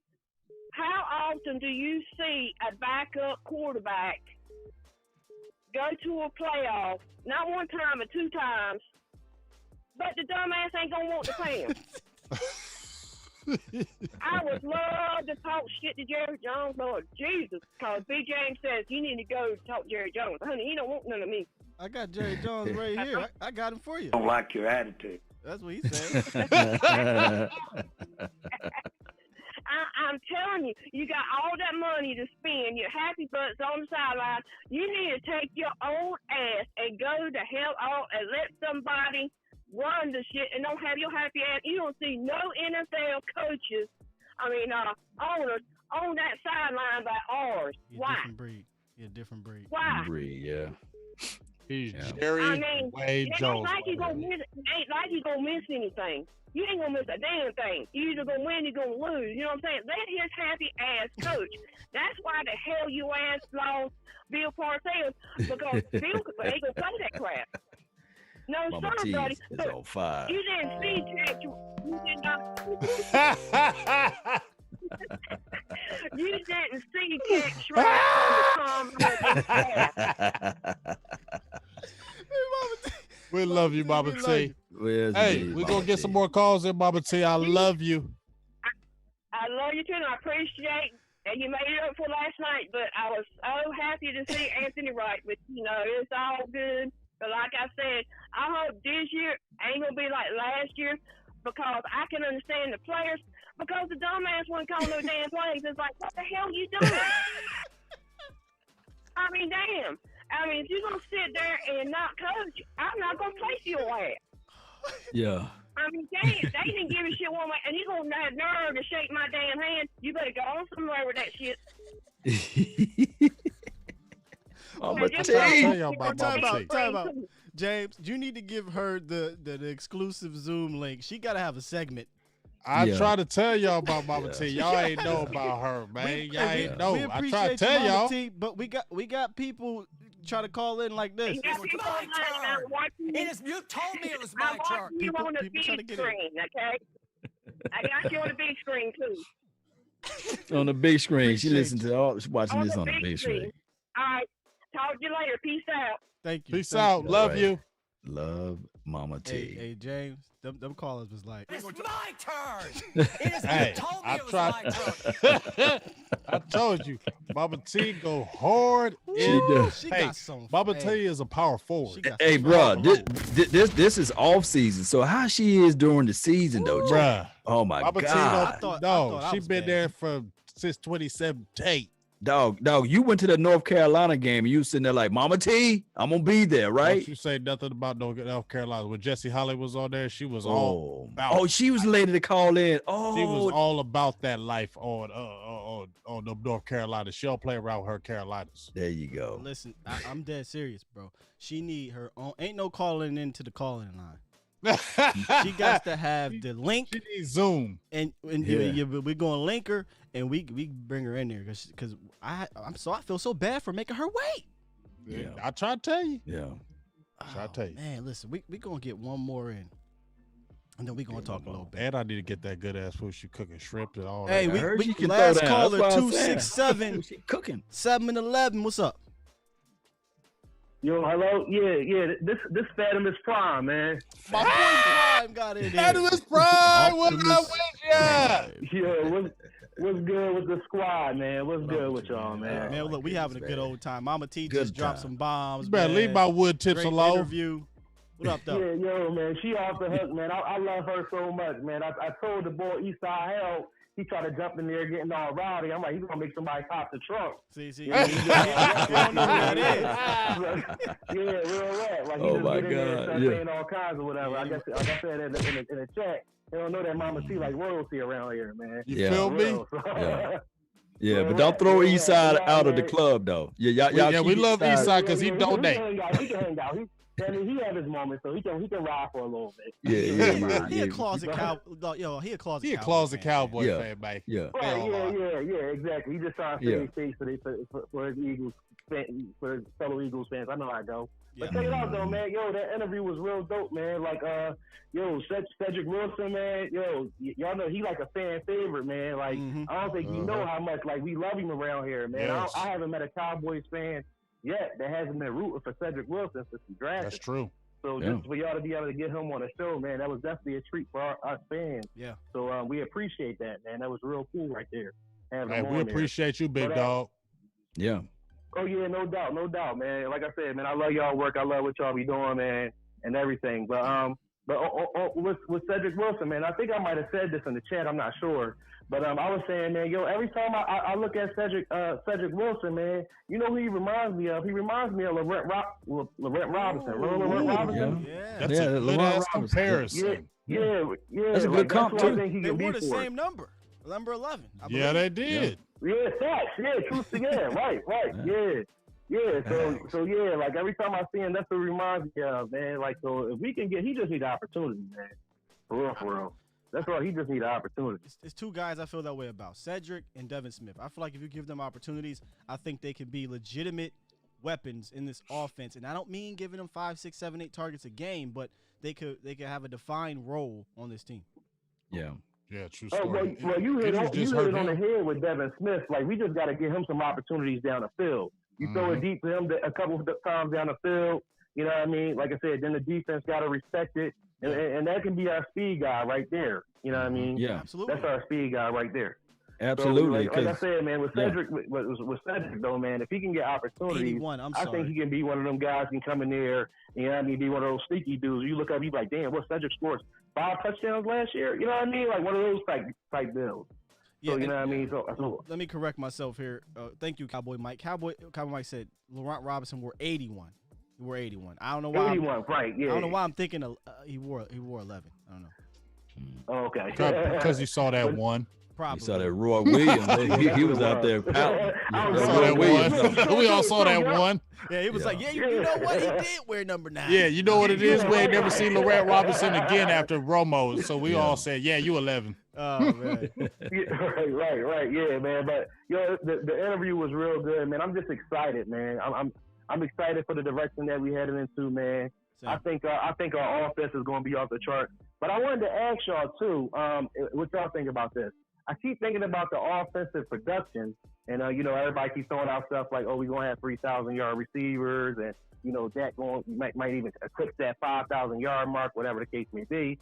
But I was thinking that with the special teams improving, and that might help out our field position, do y'all still think that we'll be able to put up those same numbers, being as though, like, we're anticipating that the special teams might be a little bit better, that it give us, like, shorter fields to deal with, as opposed to how it's been in the past? Like, I just want to get y'all thoughts on that real fast. That is the plan, right? That's why I think we went out and hired a world-renowned, per se, right, league-renowned special teams guy in Bones Fossil. Or Fossil. Bones Fossil. Yeah, Fossil. Yeah. So I think that's going to have an effect on the rest of the team because we saw last year. I'm not saying we lost 8 games because of special teams, but we damn sure could have won 2 more because of it. So we saw the impact that special teams could have and the hidden yards that no one ever talks about. And we brought this up, I believe it was on my show, if I'm not mistaken, how the offense had to constantly drive 70, 75, 80, 85, 90 yards because the special teams couldn't make the field goal or pin them that deep. So then the opposing offense is driving, either scoring or they're kicking it and they're pinning us back. So we know how important special teams can be, man. No doubt. Yeah, for sure. And I'm just thinking with that and, anticipating that the defense will get a few more turnovers, like I think we'll be in good position because, hey, man, listen, with Garrett gone, man, that's 2 more games right there. You know what I mean? No, that's 4 more games. At least. That's 4 more. That's 4 more. I'm doing it the bare minimum. In addition by subtraction. Minimum. Yeah. So like between that, special teams right there, man. I'm gonna be honest with you, man. When y'all was doing the schedule and looking at seeing who, how many games you're gonna win and all that, I'm looking at the schedule, man. I'm like, listen, man, we can win 14 games. Wow. Like seriously, really like, could. I mean, I ain't scared of nobody. Like, listen, with this team, and I know with the new coach, everybody got to get acclimated, whatever the case may be. Right. We ain't scared. Listen, 14-2, man. Listen, and like I said, we're gonna get that number 1 seed. And you can say it's blind optimism, whatever you want to call it. But like I said, man, it's our time. This team got too much talent, man. We got the main thing we needed was a new coach, and I think just that alone, that'll be enough to really put us there. I don't know if we're gonna get to the Super Bowl, but I'm thinking we can get to the championship game, man. NFC championship game at least. At least. So for real. So like I said, man, 14-2, you heard it here first. You know what I mean? And that's what we're gonna do. All right. But like I said, I appreciate y'all taking my call, man. I love all the work that y'all do. Like I said, I'm relatively new. I don't even know if I'm a month in with y'all yet, but I'm subscribed to all the channels. So thank y'all for all the content, man. We appreciate everything y'all do. Appreciate it. Hey, we appreciate you, big dog. Man. Stay safe, stay blessed. You all too, right, bro. You too. Stay safe, stay blessed. All right, now. Man, that's a great call. You Hey, got I appreciate Mr. Prime. When I first seen that name, Big Dog, I was already thinking Autobots transform. That's why I was like, Yeah, Prime.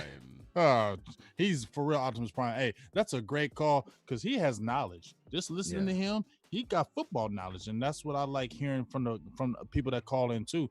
That they have that knowledge where they can tell you some things and you can learn some things too. So I'm excited to see. But you know what? When me and Law had Anthony Wright on yesterday, one of the big exciting things that we were talking about Law is how he said he had Mike Nolan as his coach at Baltimore.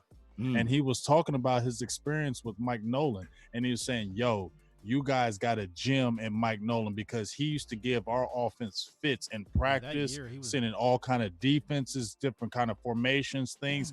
And when we heard the interview from Mike Nolan, he said, we don't want the offense to get a beat on us. We always want to keep the offense off balance. And then to hear Anthony Wright confirm it yesterday, that got me excited about what the defense can do. Yeah, I agree. And then throwing in all of those different angles and stuff like that. And then we can look at the players like the Jalen Smith, the LVEs, and then we can start thinking about how it will benefit D-Law. This team is going to be next level good. I know a lot of people sitting there saying, nah, Law, we've been saying this for many of years. No. Jason Garrett, you've been saying 14-2 is definitely a bomb drop. But I do agree in the sense of with the whole Jason Garrett being gone, that is an addition by subtraction. True. And I know a lot of the players come on here and they stick up for him. And that's cool because he was a good man. Right. But and he did a great job in the sense of getting us out of the culture we had prior to him in 2008 and 9 and 10 and what have you. And he got us out of that. So I'll give him credit there. But he wasn't the coach to take you to the next level. He was a coach to be the bridge for the next guy. That bridge was just long as hell. It was a San Francisco bridge. So we needed him to have a little shorter bridge, but we're here now. We got the talent, we got the squad. I'm ready. And before, where are my manners, man? Shout out to all the donations. Donations. Okay. All the donations tonight. We didn't get a chance to do it. I just got one from B-Bird. Appreciate you, B-Bird. Prime donated. A couple other guys donated over here. So shout out to you. B. Bird said, I agree, Sky. Devin Smith earned more opportunities than he got last year. Bad coaching. Yeah, how you explain him just shitting on the Redskins and then he don't play no more. Not like you went from killing them to nothing. You put that on film. Right. And you run away from it. And if anything, it makes the defense play honest because they know for sure DBs got this mindset. We don't want to get burned. We don't want to get burnt. We want to keep everything in front of us. So when you start loading up 8 and 9 men in the box, there's somebody kind of scratching their head like, Coach, don't you see this man? What he wore number 15? Yeah. Don't you see this man? And we've seen this before. We do some crazy things, and I do know it was against the Miami Dolphins, but we did see the versatility of using Ezekiel Elliott, using a Devin Smith, using a Tony Pollard as well. But then all of a sudden, the next week, the game plan is just thrown out the window.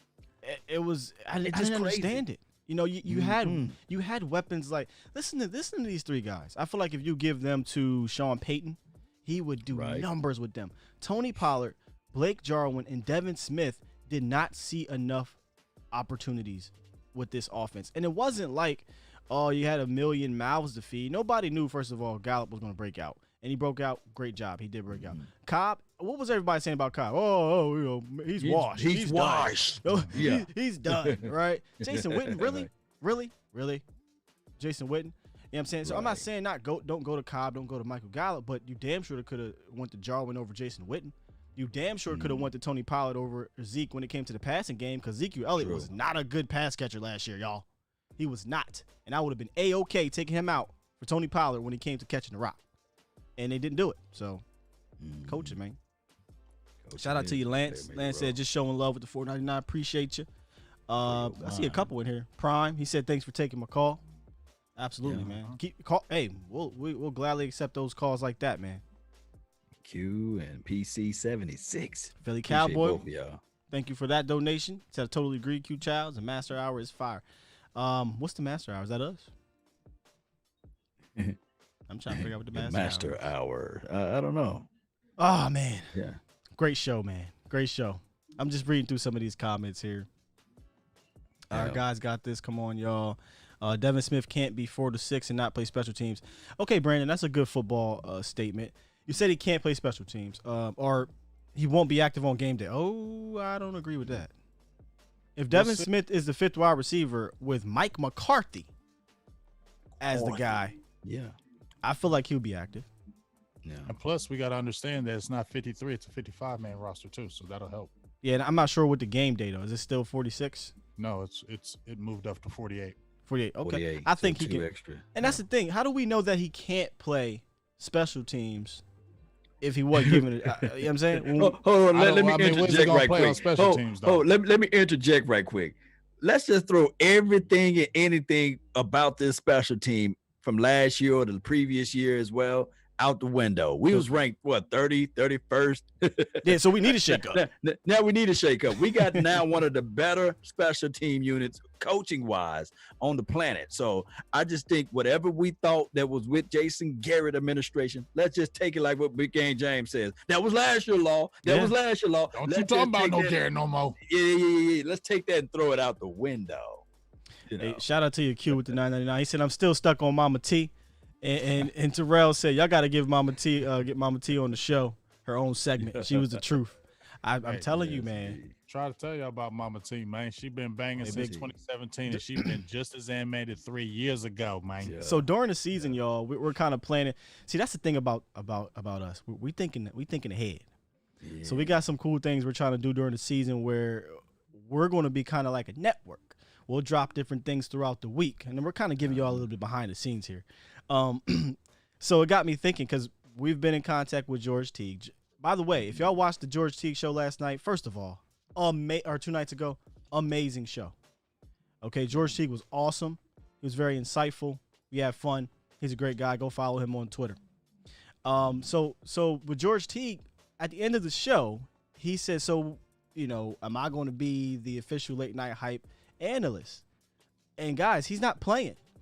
He got in the inbox. He's contacted us to really want to do that and said he wants to do it. Yeah, so we're making plans on having him, pregame, possibly postgame, and maybe a segment throughout the week. But the reason why I bring that up is because if we do this weekly, kind of a network thing, Mama T got to get her own drop. she got to get her own drop, and I don't know what we're gonna call it, but she just let her go. Yeah. You know they got the mix Mickey's minute or whatever. Mm-hmm. We'll let Mama T get her minute. Let her have her rants. Keep your ass at home. Talking about his name is Keep Your Ass at Home. Shout out to him. Hey, Eastside said you better take his call. Lance Satchel, shout out to you, man. He said y'all we denying them. The calls are not even coming to the phone no more, man. They done it. Yeah. Sorry, Eastside. We got you next time, dog. We ain't scared of you. Eastside want to defend himself, probably. Play that Bernie Mac right now. You say you want me to drop the Bernie? Drop the Bernie. Drop the Bernie on him. Hold on, I got you, brother. I got you. I ain't scared of you, mother. No, you hear that? Eastside, we ain't scared of you. We gonna get you on here. Sorry, we ain't denying. Yeah. I usually get him on mine, so it just happened. We ain't scared of you, Eastside. Stop that, Houston. He called in. He's a regular, Yeah, he love you, dog. He talking that Houston talk, Texans talk, man. Hush that.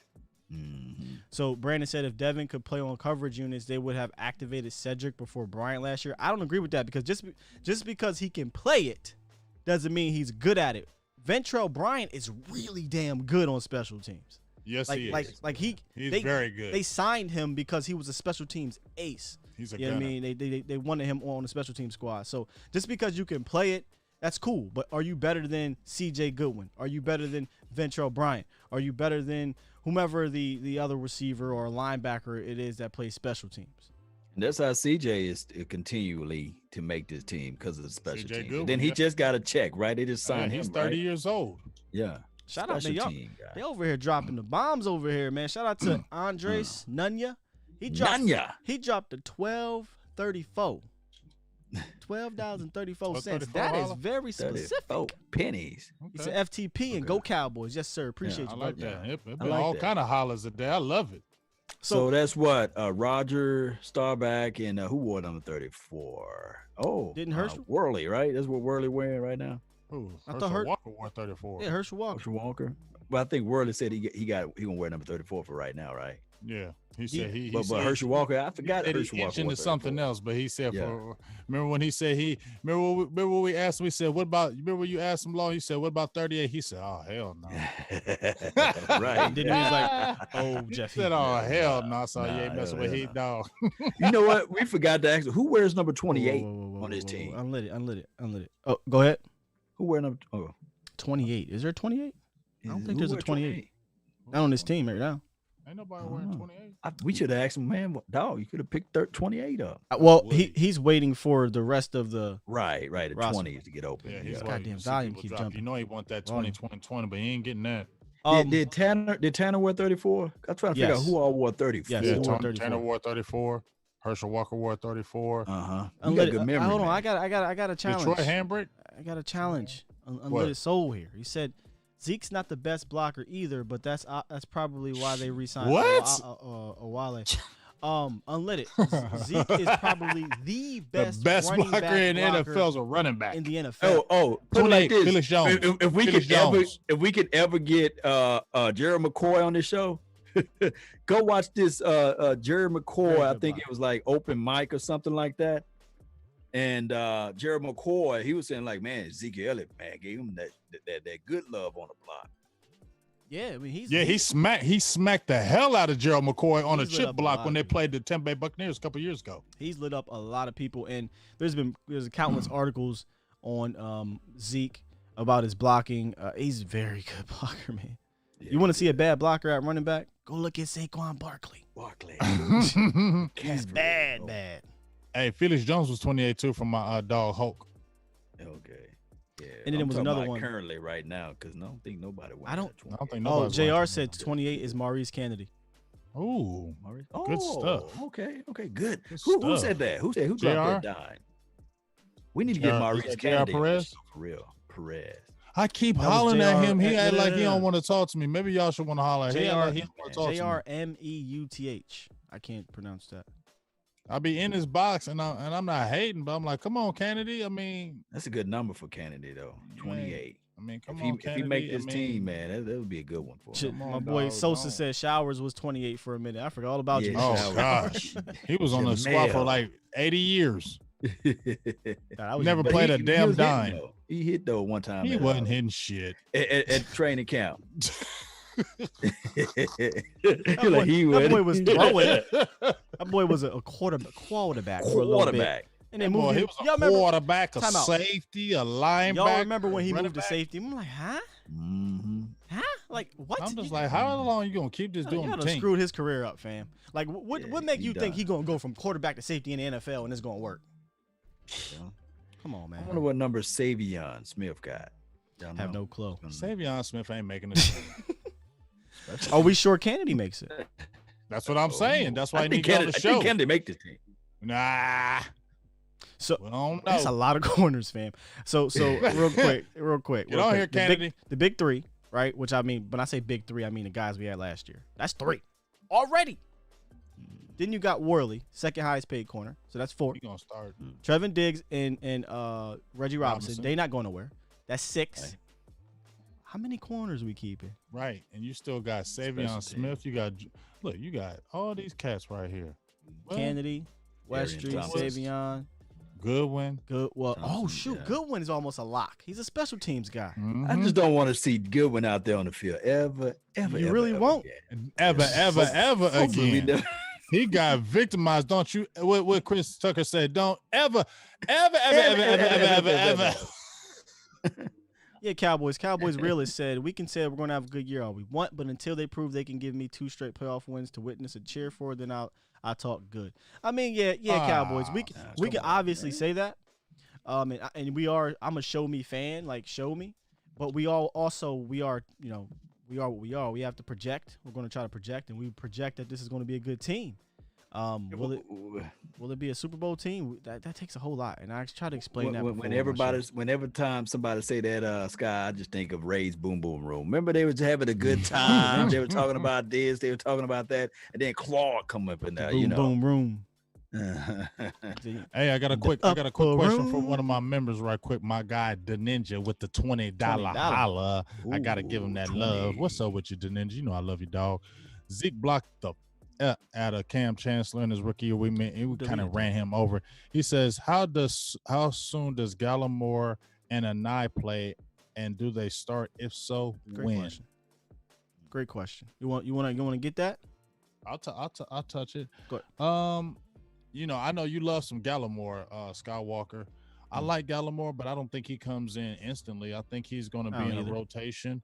I think Anai is not going to be a guy that's going to come in and start or anything like that. I think they're both rookies and they're going to get a rotation. I think what you're going to see from Gallimore and Anai, in my opinion, I don't think they're going to be starters. I think they're going to be those guys that you bring in on a third down when you're attacking a defense, when you're throwing all kind of different looks. Because guess what? In my opinion, you're not going to be looking for Anai. Do y'all agree with that, Skywalker and Law? You're not going to be looking for Anai. He's a rookie. You'll be looking for D-Law. And that's when Anai will be sneaky and get those big sacks. You know what I'm saying? Yeah. That's when the Gallimore be sneaky and get a sack because you're not going to be expecting them because you're going to be seeing those other guys. So I don't think they're going to start all year, but I definitely think they're going to be in the rotation. I think they'll get some sneaky sacks here and there. True. Yeah, I think Neville is going to be in the rotation probably first. Because I personally think he's the backup 3 tech right now. And again, this is all projection. Obviously, I could be wrong. It's very early, but I'm just going based off of what I saw from Tristan Hill coming out and what we know of Tristan Hill. And again, I follow the tea leaves. They drafted a 3 tech in the 3rd round with a 2nd round grade. And the guy who wanted Tristan Hill last year is no longer here. And Tristan Hill was not a 1 tech, and neither is Neville Gallimore. So I think Neville is going to be that backup behind McCoy in the future of 3 tech. As for Bradley and I love the kid. I think he's advanced in his tool set. I think he has some skills that are not normal for a rookie pass rusher. However, if Randy Gregory comes back, we got Alden Smith back, it's going to be tough for him to crack that rotation. I could see him being a game day inactive if those 2 guys are on the team. Because you're not putting him in over those guys, right? Like you're not. Right. So well, I think we want to see this dogfight up on the front 4. We want to see what Garrett Marino or Marino Garrett, however you say that man's name, see if he can fight for a position. The other kid from JMU. We got some things that's what I like about this particular season. The off season, when training camp come around, who is really ready to fight. And the good thing about this guy in Big Game James is that I hope and I think that it won't be that political football mess. Yeah. Hey, let's look at this. Just talking about, remember how they were talking about how we were depleted on the defensive line, how, dang, we didn't have nobody. Let me just name the people that we went from depleted to stacked. You got DeMarcus Lawrence, Randy Gregory, Dorrance Armstrong Jr., Rondell Carter, Ladarius Hamilton, Jalen Jokes, Joe Jackson, Alden Smith, Bradley Anai, Tyrone Crawford, Antoine Woods, Nelly Gallimore, Tristan Hills, Don Poe, McCoy. They got some formidable players, you know what I'm saying? So what I love about this is competition is going to be stupid thick, because the key is what we talk about, Skywalker and Law. These aren't predestined lineups. Remember when Ioka, he ain't have a chance because they already said he is going to be the man. So you ain't really got no chance. We know goddamn well, excuse my language, that George Ioka is better than some damn Jeff Heath. And it shouldn't have been happening. But they had last year. They had the predetermined lineups. Jesse Holly even said it too. So now you got a guy and a whole new staff where there's no loyalty. So now the competition, they say, brings us to the top. So we're going to see who's really going to stand out in this competition. I'm ready to see it. Indeed, man. I'm just going through here some of these questions here. Shout out to the donations. Y'all been dropping them in here, man. Y'all been killing them donations today. My God, I love y'all. Straight up. I mean, shout out to the Facebook panel too. Y'all been killing them donations today. And Mendoza and Jimbo, man, really appreciate y'all on the Facebook group. Continue to share this thing. Let's grow it. Let's get ready for the season. Indeed. It's been. I don't think we have anything on the docket next Tuesday, but you never know with the late night hype crew. You never know what will drop. But I have we working Patrick Creighton, big dog. I have to say, even if we don't, it's cool because we still can hold our own thing. Right. But I have to say, during this the crazy times right now, and I'm not even just talking about with the the situation with the police and whatnot, but the COVID and with no sports and things like that, I am proud of how we've all handled this thing here, bringing in these interviews. There's been some great guests, and it's been bang, bang, bang, bang, bang, bang, bang, bang. It like what Pop say, bang, bang, bang, bang, bang, bang, bang, bang, bang, bang. It's been unreal. So shout out to the chat and to the subscribers and to the viewers on Facebook and the viewers on Twitter and Twitch and Black Planet and MySpace and everywhere, as Law Nation would say. It's just been crazy. This ride, this growth has been wild and crazy and fun, and it's because of y'all. And we are not done. We're not done. This is just the beginning. And I want people to understand this too. We're not just a show that bring on guests. It's still just us now. Still us. Come on. It's still us. We can still hold it down like 4,000 pounds. So we stomp it down. Yeah. But that's what I love about what's happening now is because there's no training camp. There's no OTAs. There's nothing really there's no new news that we can really grab from the league or from the Cowboys. So bringing on these different perspectives of current players, of former players, of coaches, and media personalities has been wonderful. And honestly, I've learned some things from each and every one of them. Each and every one of them. So I'm hoping that you guys have also learned from that and keep sticking with us and rocking with us, man. I just wanted to give a huge appreciation, shout out to y'all on the panel here, my boys, my bros, and a shout out to the chat and the subscribers, man. Y'all kill it every time. Every single time. Man, you don't y'all let me murder down. it. Don't let me down. So that's all I wanted to say, man. Drop Clues bomb. He said that deserves a Clues bomb. Yeah. All right, man. Good stuff, man. Get your salutations out, because when we do the drop. Yeah, I know what that music comes. I know what it is. But let me get out for law, because I can't top him, man. So let me just give my quick shout outs right quick. Just a shout out to all my members that were in the feed today. Yeah, members. I really appreciate the members were thick today. I'm sure the members were thick in all the other feeds. Shout out to the mods. The mods were awesome today. Y'all awesome every time, and just shout out to everybody that stuck with us, right? Because we were an hour off. We got the times mixed up. Yeah, that's what's still crazy. Came through, and y'all still been thick as hell in it, and that just shows us how much y'all love us, and really shows us the appreciation what we're trying to bring to the table. So we're gonna keep on bringing it to you, just like Scott said. We got a hot interview Sunday too, with what's her name? Danny. I believe it's D. Yeah, I was gonna say D. I don't want to mess it up. I do this every time. It's Danny Cedrick.